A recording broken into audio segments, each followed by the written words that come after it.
ಒಂದು ದಿವಸ ಬಿಡಲೇಬೇಕಮ್ಮ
ಶಾಶ್ವತವಲ್ಲಮ್ಮ ಒಂದು ದಿವಸ ಬಿಡಲೇಬೇಕಮ್ಮ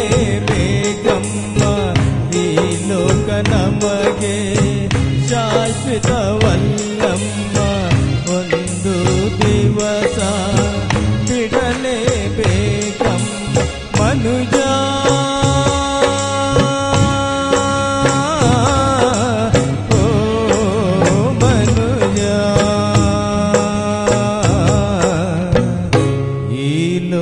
ನಮಗೆ ಶಾಶ್ವತವಲ್ಲನ್ನ ಒಂದು ದಿವಸ ಬಿಡಲೇಬೇಕನ್ನ.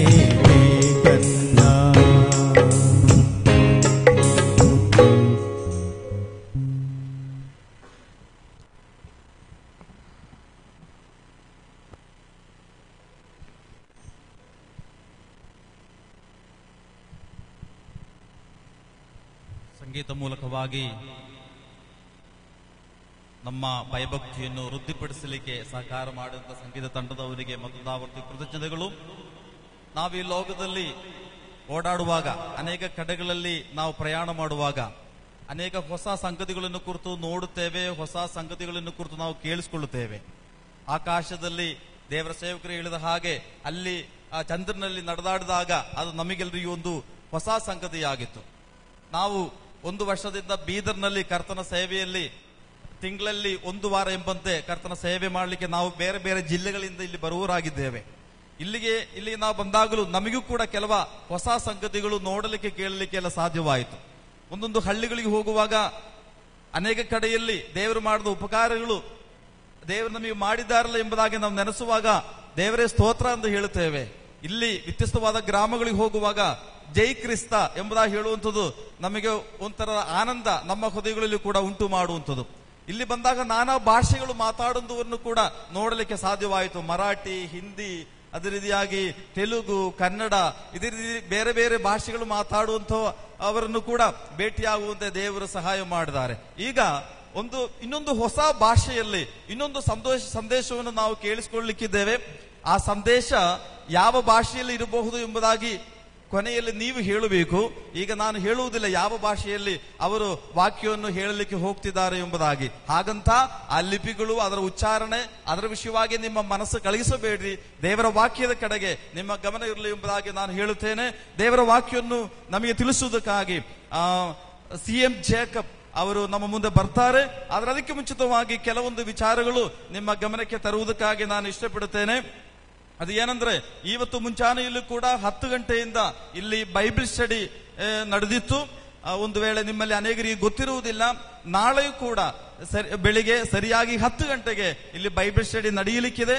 ಹಾಗಾಗಿ ಈಗ ಸಂಚೆ ವೇಳೆಯಲ್ಲಿ ಬಂದಿರುವಂತಹ ನಿಮಗೂ ಕೂಡ ಕರ್ತನ ವಾಕ್ಯ ಹೆಚ್ಚಾಗಿ ತಿಳಿದುಕೊಳ್ಳಬೇಕು ಎಂಬ ಒಂದು ಆಸಕ್ತಿ ಇದ್ರೆ ನೀವು ಕೂಡ ದಯಮಾಡಿ ಸರಿಯಾಗಿ 10 ಗಂಟೆಗೇನೆ ಬರಬೇಕು ಎಂಬುದಾಗಿ ನಾನು ಕೇಳಿಕೊಳ್ಳುತ್ತೇನೆ. ಇಂಗ್ಲಿಷ್ ನಲ್ಲಿ ಒಂದು ಸೆಂಟೆನ್ಸ್ ಹೇಳ್ತಾರೆ, time and tides never wait for none ಎಂಬುದಾಗಿ. ಸಮಯ ಮತ್ತು ಅಲೆಗಳು ಯಾರಿಗೋಸ್ಕರ ಕಾಯುವುದಿಲ್ಲ ಎಂಬುದಾಗಿ. ಇನ್ನೊಂದು ಸೆಂಟೆನ್ಸ್ ಹೇಳ್ತಾರೆ, punctuality is the soul of business ಎಂಬುದಾಗಿ. ಅಂದ್ರೆ ವ್ಯವಹಾರಗಳ ಆತ್ಮವೇ ಕೃತ್ಯನಿಷ್ಠ ಎಂಬುದಾಗಿ. ಅಂದ್ರೆ ಯಾವುದೇ ಆರ್ಥಿಕ ವ್ಯವಹಾರವಲ್ಲ, ಕರ್ತನ ಸೇವೆ, ಕರ್ತನ ಕೆಲಸದ ವಿಷಯವಾಗಿ ಕೂಡ ನಾವು ಕೃತ್ಯನಿಷ್ಠೆಯುಳ್ಳಂತವರಾಗಿರಬೇಕು. ಹಾಗಾಗಿ ಒಂದು ವೇಳೆ ಇವತ್ತು ತಡವಾಗಿ ನೀವು ಬಂದಿದ್ರು ಕೂಡ ನಾವು ನಿಮ್ಮನ್ನು ಕೂಡ ಸ್ವಾಗತಿಸುತ್ತೇವೆ ಪ್ರೀತಿಪೂರ್ವಕವಾಗಿ. ಆದ್ರೆ ನಾಳೆ ಸಮಯಕ್ಕೆ ಸರಿಯಾಗಿ ನೀವು ಆಗಮಿಸಬೇಕು ಎಂಬುದಾಗಿ ಕೇಳಿಕೊಳ್ಳುತ್ತೇನೆ. ಬೆಳಿಗ್ಗೆ 10 ಗಂಟೆಗೆ ಸರಿಯಾಗಿ ಬೈಬಲ್ ಸ್ಟಡಿ ಇಲ್ಲಿ ನಡೆಯಲಿಕ್ಕಿದೆ.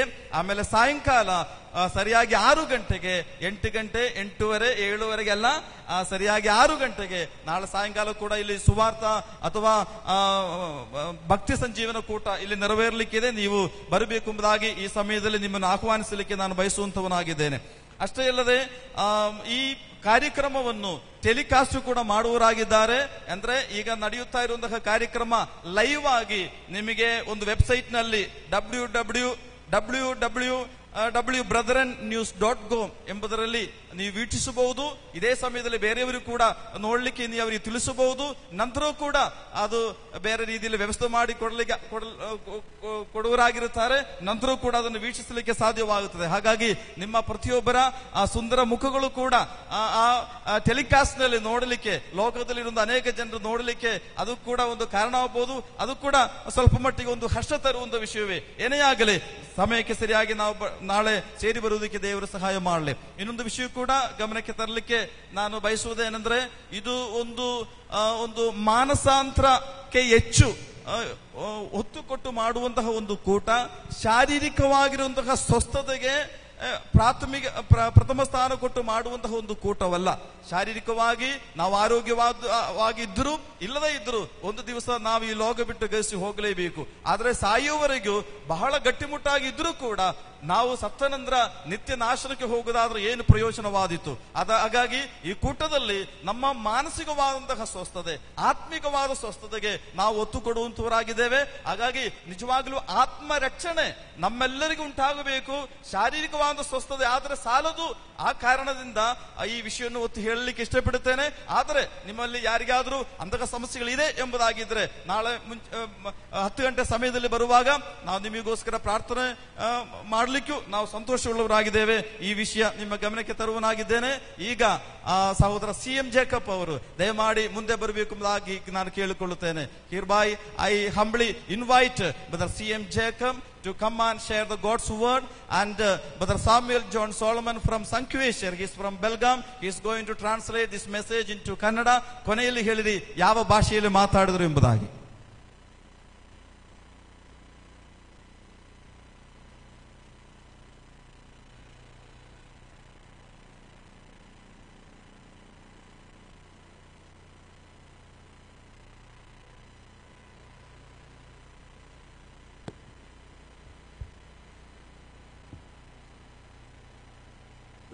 ദൈവത്തിന്റെ അതിപരിശുദ്ധ നാമം വാഴ്ത്തപ്പെടുമാറാകട്ടെ.